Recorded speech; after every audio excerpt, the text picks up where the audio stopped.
তো দর্শক, এখানে এই অনুষ্ঠানটাকে আয়োজন মূলত কেন্দ্র করে এখানে কিন্তু অনেক দোকানপাট বসছে।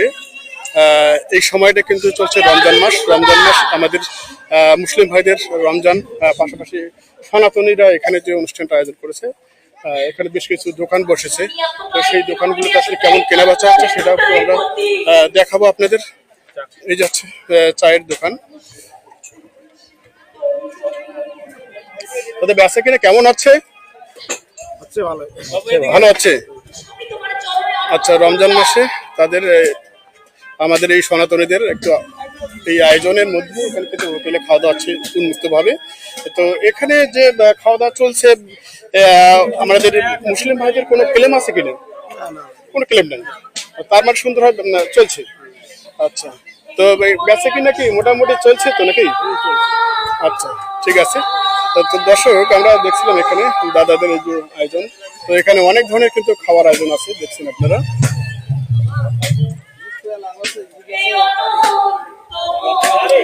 এখানে আবার রসগোল্লা রয়েছে, একটু দেখাই আপনাদের। এটা নারকেলের লাড্ডু। আচ্ছা, নারকেলের লাড্ডু, পাশেটা নিমকি, বুন্দিয়া আছে এখানে, আরো অনেক ধরনের তৈরি, আমি যেটা বলতে পারি না। আচ্ছা, যাক,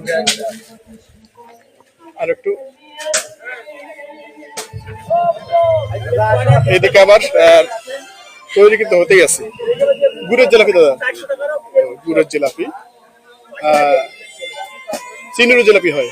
চিনিটা হয় না, চিনিটা হয় না, চিনির জিলাপি কম খায়। আচ্ছা আচ্ছা আচ্ছা, দর্শক, আমরা আর একটু আপনাদের যদি দেখাই, তো বেশ কিছু হোটেলে কিন্তু এখানে বসেছে এবং দোকানপাট কিন্তু বেশ কিছু, এগুলো কিন্তু বিকাল বেলা সাধারণত পরিপূর্ণ, বিকাল থেকে রাত পর্যন্ত, রাতে মোটামুটি সারা রাত পর্যন্ত এই দোকানগুলো বেচা কিনা হয়ে থাকে।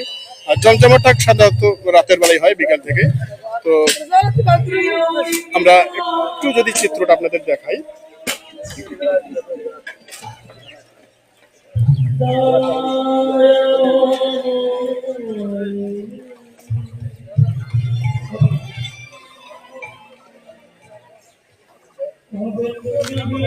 আমার পেছন সাইডে কিন্তু হচ্ছে এই যে গেটটা, প্রধান গেট, সদর দরজা, যেটা এই অনুষ্ঠানের জন্য, তো সেটাই দেখছেন আপনারা। আর এই পিছনে কিন্তু পান থেকে শুরু করে আচার, ধরেন বিভিন্ন ধরনের মূলত দোকান বসেছে এখানে।